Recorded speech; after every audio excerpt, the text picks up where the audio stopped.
This is an ABC 7 News Politico special event. Clinton, Obama, the Chesapeake Challenge.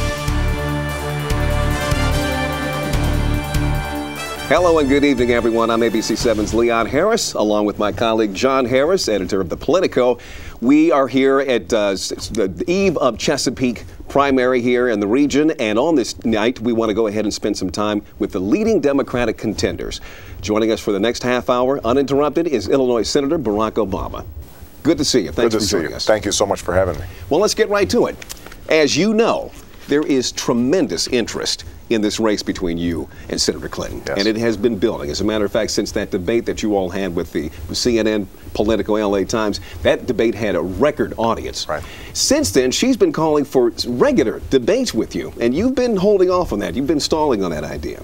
Now, usually when a candidate does not agree to debates, it's because they either, one, think that they have the race fully in hand, or two, they think that the other candidate is better in that format. What's your reason for holding off on debates with Senator Clinton? No, well, I don't think that's actually the two reasons that you might not want to debate. The other reason might be that you want to talk to voters when you've got 7 primaries in 7 days. Understand what's happened in this race. Where we campaign actively in a state and voters have a chance to see me directly and they lift the hood and they kick the tires, we win. When we don't have as much time, during Super Tuesday, for example, a big state like California, where we can't cover the waterfront, Senator Clinton ends up winning because people are much more familiar with her. So our goal is always to make sure that as much as possible we can talk to voters directly. And when you've got 7 races in 7 days, then we've got to make sure that we are not using all that time preparing for a debate. Now, we've already agreed to 2 debates in addition to the 18 that we've already had. So I think it'd be hard to argue that somehow we've had a shortage of debates.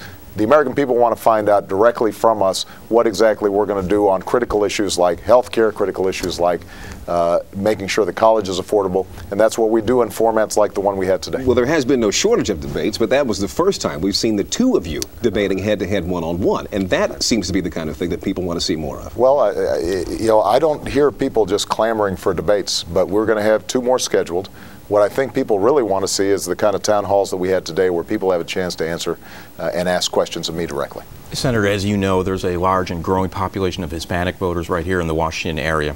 And Politico reader James Park of Washington notes the huge disparity between the vote you've been winning among black voters and white voters compared to Latino voters.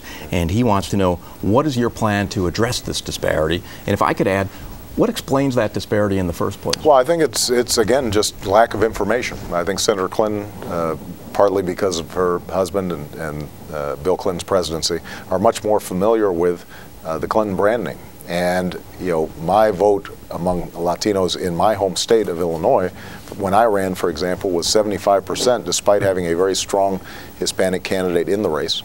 We actually won the Latino vote in Iowa, where I had a chance to work consistently with the Latino community and tell them about my track record on critical issues that they're concerned about, whether it's dropout rates or comprehensive immigration reform. You don't accept that there's a tension between Hispanics and African Americans? No, I think that that's been a very damaging, I think, myth that's been perpetrated during the course of this campaign. If again, in my own race, the Latino vote was a critical part of my coalition on major races across the country, mayor's races, legislative races. You've seen Latinos support African American candidates, but they need to know who those candidates are. And so what we saw on Super Tuesday was that I did better with Latinos than I had in Nevada because we had more time to campaign. In Arizona, for example, we got over 40% of the Latino vote, and we expect that will continue to grow as we put more energy and effort into meeting directly with those communities. Let's go to a question of the moment about nomination politics. As you know, this very close contest might be decided by party insiders, the so-called superdelegates. We've got a rather mischievous question here from Politico reader Rachel McCoffey of College Park, Maryland. Senator Clinton just won the primary in the state of Massachusetts. Would you urge your superdelegates, such as Senators Ted Kennedy and John Kerry, to follow the will of the people and back Senator Clinton at the convention? Well, here's what I think is important. We've got to make sure that whoever wins the most votes, the most states, the most delegates, that they are the nominee. I think it would be problematic if either Senator Clinton or myself came in with having won the most support from voters, and that was somehow overturned by party insiders. I think that people would feel as if the voters' voices had been discounted. Now, as you know, these are all allocated on a congressional district-by-district basis, and so how superdelegates want to vote their conscience, that's up to them. But I do know that the bottom line is our goal is to win the most delegates from the voters, and if we've accomplished that, I think we're going to be able to lay fair claim to the nomination. What do you think should happen then to the delegates in Michigan and Florida? You talk about the voters not thinking that their votes are going to be counted in this process. Well, what about them? Well, all we've done in this process is to just follow the rules as they were laid out.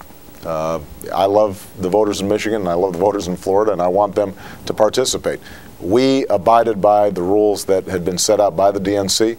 All the candidates had agreed to those rules, so we didn't campaign there. Well, just to be blunt, is Senator Clinton trying to change the rules in the middle of the game? Well, what I would argue would be that it certainly wouldn't be fair to allocate voters or allocate delegates based on a non-campaign. We did not campaign in those states. So there may be ways that we can manage this, having a caucus, for example, in either of those states that gives both of us an opportunity to compete for delegates. But one thing I just want to make a broader point about. An untold story of this campaign has been the enormous upsurge of involvement in Democratic primaries across the board. I mean, we had more Democrats in South Carolina than Republicans in the primary, which is unheard of. In Iowa, we had young people under 30 voting at the same rates as people over 60. Part of what our campaign has done, I think, is tapped into enormous interest on the part of the American people to have a government that is responsive to them, that is dealing with the kitchen table, bread and butter issues that they're trying to deal with, whether it's paying for a college education for their kids, making sure they've got health care, making sure that there are jobs here in the United States that aren't being shipped away, the home foreclosure crisis people are concerned about. And so part of the reason I think we're doing well is not only are we addressing specifically how I would solve those problems, but also we're saying you've got to be involved in this process if we're going to make a difference, if we're going to change how business is done in Washington. And that, I think, is a message that's resonating. Still, but at the end of the day, it is a choice between you and Senator Clinton among Democrats. You recently insisted that Senator Clinton should release her tax records. Now, there have been some stories in the media lately about some of Bill Clinton's business dealings. It sounds like you've got some very specific concerns about the Clintons' finances. What are they? I did not insist that they release their finances. Reporters asked me, what about the fact that Senator Clinton has put $5 million into her campaign? I said, well, look, I don't have $5 million to put in. I think she has every right to spend her own money. They asked, do you think that this then indicates they should disclose their finances? And what I said was, all I can tell you is I've released my income tax returns because I think it is appropriate, if you're running for the highest office in the land, for people to have a sense of how you make your money. Right. Now, I think it's up to Senator Clinton and President Clinton to determine whether or not they want to follow my lead on that. Right. Are there some things you'd like to know about how they made their money? It's not a question of what I want to know. I think it's what the American people deserve to know, which is just how, in fact, our people's finances handled. This has been a long-standing tradition in presidential politics. It's like releasing your medical records. It's part of the information that people make an assessment in terms of how you're going to perform as president. Let's bring it back to the region here. You've talked a lot about your time in the streets of Chicago as an